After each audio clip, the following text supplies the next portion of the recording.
Hi, I'm Frank Swoboda here with MarineMax Lake of the Ozarks, and I'm standing on the 2001 380 Sundancer that we just took in.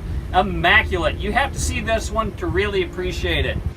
This Sea Ray 380 features the classic hot tub style seating that is in excellent condition, along with triple up forward seating at the helm station, full electronics including radar, Clarion stereo remote, trim tabs, compass,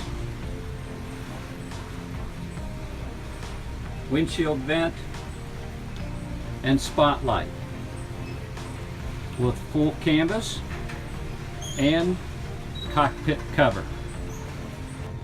The galley includes the light cherry high gloss cabinetry, Panasonic microwave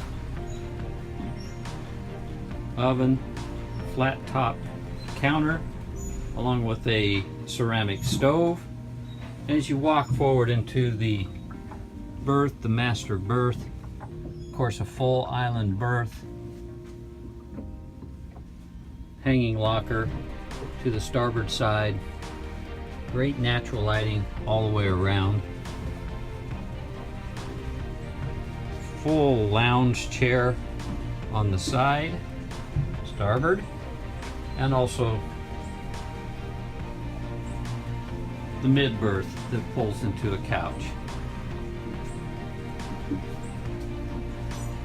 Once again, I'm Frank Swoboda here at MarineMax Lake of the Ozarks. Give me a call for more information or stay tuned, and I'll see you on the water.